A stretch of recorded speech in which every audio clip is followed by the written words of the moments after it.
You can actually build your specific spec of vehicle and get estimated payments to verify whether that vehicle is in your budget or not. Here are the 6 most common engine warning lights that every car owner should know what it means. The check engine light. Not only is it the worst and the scariest, but it is also the most ambiguous.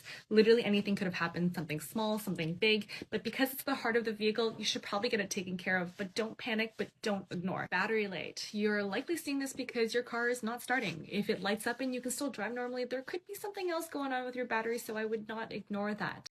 So those are just a few examples of the many car buying tips and tricks and hacks from an Instagram account called Making Auto Easy. And it's run by a Vancouver woman who says after years of working in car sales, she wants to empower more women to feel confident in car ownership. And she's about to launch a new auto show focused solely on women buying cars. Well, Vivian Liu is here to tell us more about it today. Vivian, hi there and welcome. Thank you so much for having me. When did you first get interested in cars, driving them and selling them?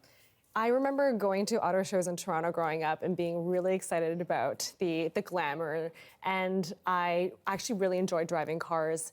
And that led me to start my career in automotive. So I worked at General Motors for 7 years. I was managing a network of over 80 different dealerships across the country, which is a whole experience. And I realized that despite how male-dominated it was, I thrived in it and loved it. Well, okay, how many new cars have you had? I've probably driven around 35 new cars at this Was that one of the perks of the job when you worked for GM? 100%, yes, it was.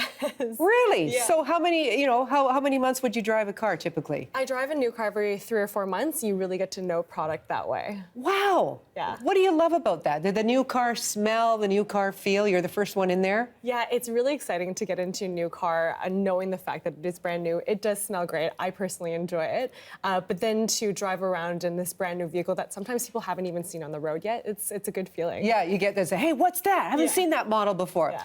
Okay, so when you're working in the showroom though, what's the difference between when a man comes in to look at a vehicle and when a woman comes in?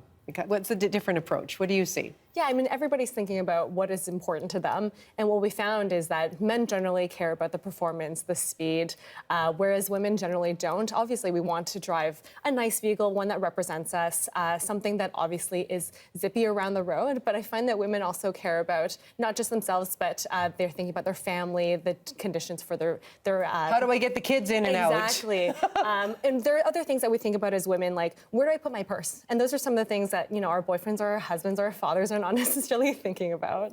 Where do we put our purse? Because if I'm by myself, it'll go on the seat beside me. Yeah. If I'm with someone else in the passenger seat, I'm sorry to say, it usually goes on the floor underneath my feet. That's not safe, really. No, definitely not safe and not exactly very clean as well. So, I mean, one of the things that I noticed is in new cars these days, because it's an electronic shifter now in the center console, it means that there's no mechanical parts underneath, which means that they can actually have more storage space there. So there's some vehicles now that have like this little cubby where you can put your purse or snacks even. I love that idea. Yeah. Now that's forward thinking, I've got to say it. Okay, so what got into your mind to put together an event like this? Well, I love auto shows. I love planning events, and I've planned a lot of auto show and vehicle displays for General Motors in the past over the last 7 years.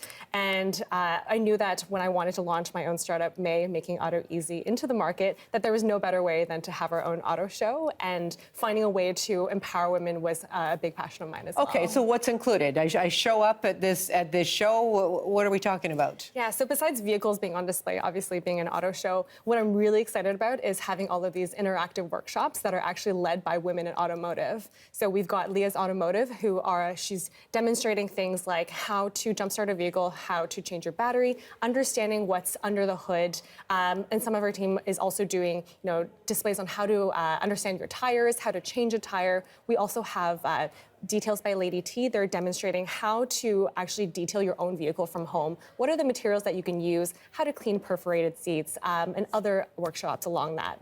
And what I'm really excited to share is that because our location sponsor is the Jim Pattison Toyota dealership downtown, we're going to have one of every single model available on display over 3 different floors. So those are all available on the showroom So floor. a little bit of a specific car show when you're talking about it, but I like this whole in for women when we're talking about understanding the industry. And you mentioned something interesting about Leah's Automotive. And the other part of that, one thing is choosing your car and finding the one that feels right and maybe has some purse storage as well. Yeah. But something else is maintaining your car, and that can be really intimidating, can't it? Like going to a mechanic. Yeah. I mean, regardless of whether you're purchasing a vehicle or getting it serviced, there is this knowledge gap that a lot of women face, and that leaves the car professionals in the industry with a major they're in a position of power. So when you're more educated and you will feel more comfortable, you understand the players, you're going to have a much better experience. Right. You've made me feel like I need a new car. I don't know. Mine's 10 years old now, but it just feels comfortable, kind of like a comfy pair of shoes, you know. But you do bring up a good point about that new car feel when you're the first one taking it out for a ride. Vivian, we wish you well with the event. Thank you very much. Thank you so much.